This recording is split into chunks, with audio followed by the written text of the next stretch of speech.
ابھی مجھے کسی نے بھیجا آپ کی تقریر جو اپنے فضلا کے سامنے آپ نے کی ہے، تو میں جہاں تک آپ کے نظریات کا یا آپ کے رائے کا تعلق ہے، اس پر مجھے کچھ عرض کرنا نہیں ہے، کیونکہ بہرحال ہر ایک آدمی کی اپنی رائے ہوتی ہے، اس کے مطابق وہ عمل کرتا ہے۔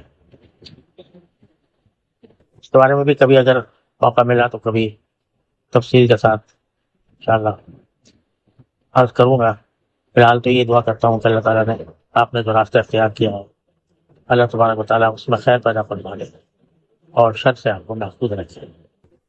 لیکن دو باتیں آپ نے واقعے کے خلاف اس میں ذکر کیا ہے، اس کی تصحیح کرنا میں نے ضروری سمجھا ہے۔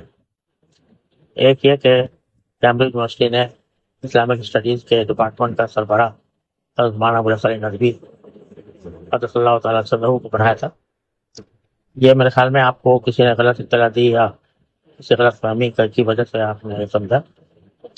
حقیقت یہ ہے کہ کیمبرج یونیورسٹی سے تو حضرت کا کوئی تعلق تھا ہی نہیں۔ وہ تشریف ضرور لے گئے ہیں، سب جگہ دیکھی ہے، لیکن اس قسم کا کوئی رسمی تعلق کیمبرج سے حضرت کا کبھی نہیں رہا۔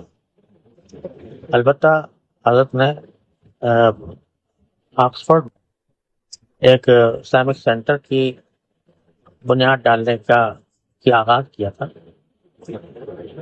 وہ Oxford university centre, Oxford Islamic centre کے نام سے مشہور ہے، اب بھی ہے قائم، اور میں بھی ایک عرصے دراز تک اس کا ممبر رہا ہوں۔ اس کا آکسفورڈ یونیورسٹی سے کوئی تعلق نہیں ہے، یہ ایک پرائیویٹ ادارہ ہے۔ جیسے کہ آکسفورڈ ایک شہر کا نام ہے، کیونکہ یونیورسٹی اس شہر میں ہے، اس واسطے آکسفورڈ یونیورسٹی کہلاتی ہے۔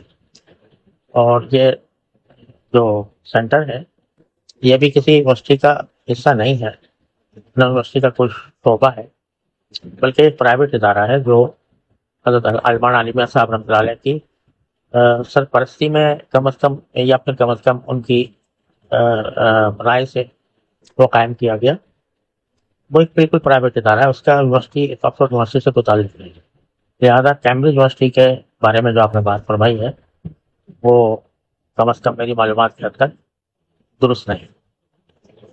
دوسری بات، آپ نے میرے بارے میں فرمایا کہ ٹونی بلیئر نے مجھے اپنا مشیر مقرر کر لیا تھا اور میں بار بار ان کو مشورے دینے کے لیے جاتا تھا، یہ بھی درست نہیں ہے۔ ٹونی بلیئر سے تو کبھی نہ میری ملاقات ہوئی، نہ میرا اس سے کوئی واسطہ رہا۔ البتہ ایک سابق وزیر اعظم گارڈن براؤن، وہ جس وقت میری ان سے ایک مرتبہ ملاقات ہوئی تھی تو وہ اس وقت وہاں کے وزیر خزانہ تھے، وزیر اعظم بعد میں بنے۔ تو ان سے میری ایک ملاقات ہوئی تھی تنہائی میں، جس میں نے ان کو اسلامک فائنانس کے بارے میں آگاہ کرنے کی کوشش کی تھی، اور جس کے جواب میں انہوں نے اسی روز ایک کانفرنس میں اعلان کیا تھا کہ ہم لندن کو اسلامی فائنانس کا ہب بنائیں گے۔ اور پھر اسی میرے دورے کے دوران ہاؤس آف کامنس میں ایک میرا خطاب رکھا گیا تھا، ہاؤس آف کامنس کی ایک کمیٹی روم خطاب رکھا گیا تھا، جس میں بڑی تعداد میں ہاؤس آف کامنس کے افسران وغیرہ شریک ہوئے تھے۔ اس میں نے اسلامک فائنانس پر بات کی تھی۔ باقی ایک میری ملاقات تھی ان سے، گارڈن براؤن سے، جب وہ وزیر خزانہ تھے۔ جب بعد میں وزیر اعظم بن گئے یا اس کے بعد کسی بھی وقت میری پھر ان سے کبھی کوئی ملاقات نہیں ہوئی، اور نہ مجھے کوئی انہوں نے باقاعدہ مشیر کا درجہ دیا، اور نہ اس مشیر کی حیثیت میں کبھی ان کے پاس گیا۔ ٹونی بلیئر سے تو کبھی بھی نہیں، لیکن گارڈن براؤن سے ایک ملاقات ہوئی تھی، جس کا میں آپ سے ذکر کرتی ہے۔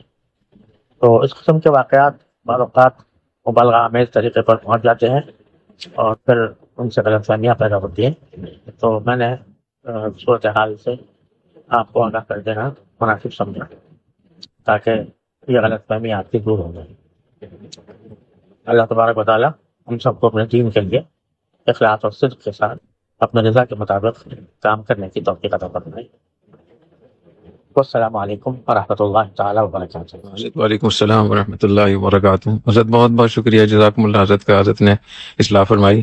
اور یہ جو ٹونی بلیئر کا تو مجھے یاد نہیں تھا، لیکن جب ہمارے ہاں اسلامی بینکنگ کے اوپر ایک سال تک پورا ایک وہ ہوا تھا، اس میں مفتی نجیب صاحب اور مولوی حسان کلیم صاحب یہ تشریف لاتے تھے، تو اس زمانے میں یہ بات یہاں کہی گئی تھی، وہی میں نے اپنی یادداشت سے بات کی تھی لیکن اب جب حضرت نے فرمایا تو انشاءاللہ میں اس کی تصحیح بھی کر لوں گا، اور جہاں تک اس کی بات ہے آکسفورڈ والی بات، وہ بات بھی اس کی تصحیح ہو جائے گی، یہ چونکہ مشہور باتیں تھیں اس لیے میں نے اس کا ذکر کر دیا۔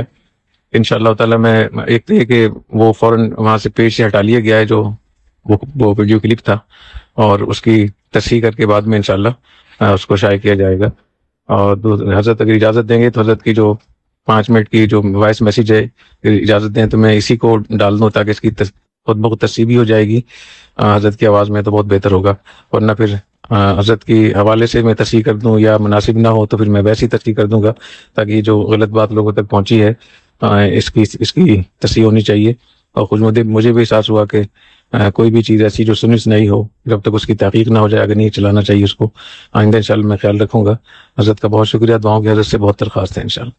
اور حضرت نے فرمایا کہ اس وقت میں حضرت تفصیل سے بات فرمائیں گے، میں بھی سفر میں ہوں، انشاءاللہ واپسی میں حضرت سے وقت لے کر میں حاضر ہوں گا انشاءاللہ۔ حضرت سے بہت دعاؤں کی درخواست ہے۔ السلام علیکم ورحمۃ اللہ وبرکاتہ۔ السلام علیکم ورحمۃ اللہ تعالیٰ وبرکاتہ۔ مولانا مفتی عبدالرحیم صاحب دامت برکاتہ ملا لیا، آپ کا جوابی میسج ملا۔